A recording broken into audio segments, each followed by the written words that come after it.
Evangelho, Lucas capítulo 23, versículos 35 a 43. Proclamação do Evangelho de Jesus Cristo segundo Lucas. Naquele tempo, os chefes zombavam de Jesus, dizendo: a outros ele salvou. Salve-se a si mesmo, se de fato é o Cristo de Deus, o escolhido. Os soldados também caçoavam dele, aproximavam-se, ofereciam-lhe vinagre e diziam: se és o rei dos judeus, salva-te a ti mesmo. Acima dele havia um letreiro: este é o rei dos judeus. Um dos malfeitores crucificados o insultava, dizendo: tu não és o Cristo, salva-te a ti mesmo e a nós. Mas o outro o repreendeu, dizendo: nem sequer temes a Deus, tu que sofres a mesma condenação? Para nós é justo, porque estamos recebendo o que merecemos. Mas ele não fez nada de mal. E acrescentou: Jesus, lembra-te de mim quando entrares no teu reinado. Jesus lhe respondeu: em verdade, eu te digo, ainda hoje estarás comigo no paraíso. Palavra da salvação. Glória a vós, Senhor.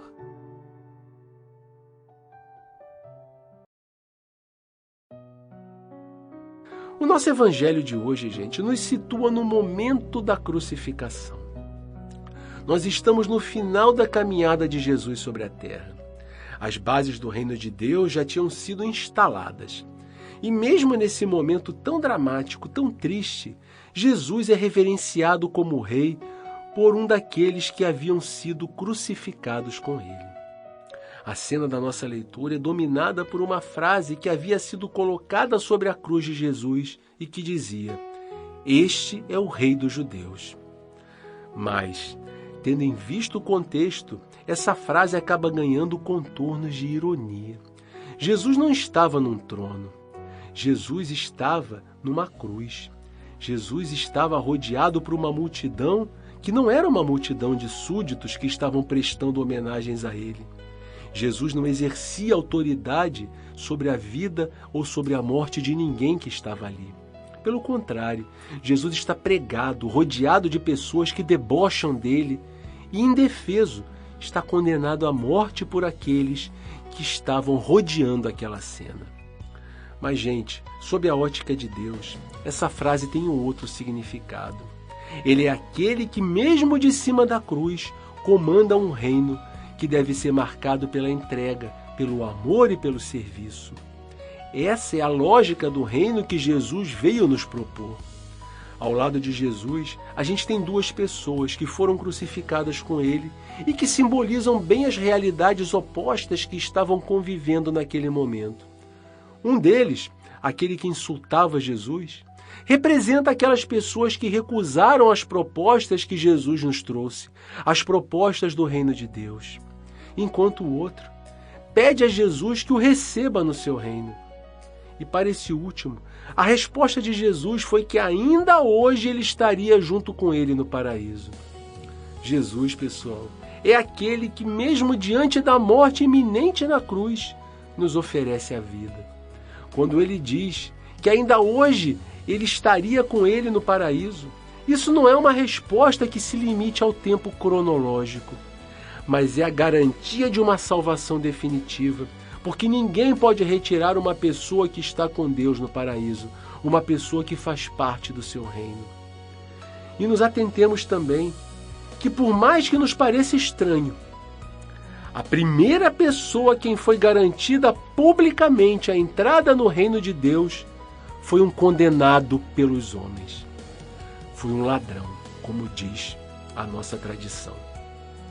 Portanto, a salvação que Jesus veio nos trazer é para todos, mesmo para aqueles que nós enxergamos como marginalizados, como excluídos, para aqueles que a sociedade colocou de lado de alguma maneira.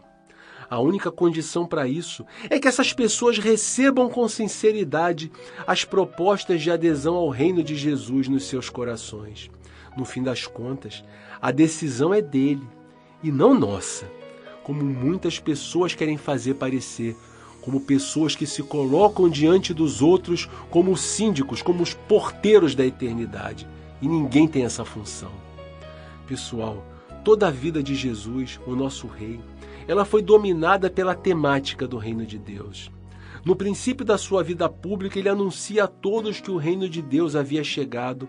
E no final da sua vida humana, ele garante a um condenado que o reconhece como rei, que ainda hoje ele estaria junto com ele no reino de Deus. Toda a vida de Jesus foi marcada pela consciência que ele tinha a respeito da sua realeza, da sua divindade, mesmo que ele não tenha assumido publicamente a condição de Messias, porque ele sabia as consequências que isso podia ocasionar em um país que vivia uma efervescência política, e uma ansiedade enorme pela vinda de um libertador político, de um libertador militar. Jesus não quis colocar mais lenha nessa fogueira, até porque ele sabia que o seu reino não passava por um trono físico, nem por esquemas de poder e de autoridade. Então Jesus é rei? Ele é. Ele é, com certeza, mas não na lógica dos seres humanos, mas na lógica de Deus. E como é um reino na lógica de Deus? É um reino que se baseia no serviço, na entrega e no amor. Jesus nos dá o exemplo de como deve ser o ritmo desse reino.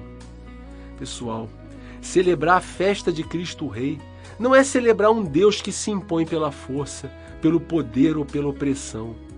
Um Deus que nos causa medo, que nos faz andar preocupados o tempo todo sobre que castigo ele poderá nos impor. Definitivamente, esse não é o Deus do reino que Jesus veio apresentar para a gente. Celebrar a festa de Cristo Rei é celebrar um Deus que nos acolhe, que nos ama, que se interessa por nós, pelos nossos problemas, pelas nossas angústias. Um Deus que quer ver todos vivendo num mundo de irmãos e não num mundo de exclusão. É celebrar um Deus que é essencialmente amor.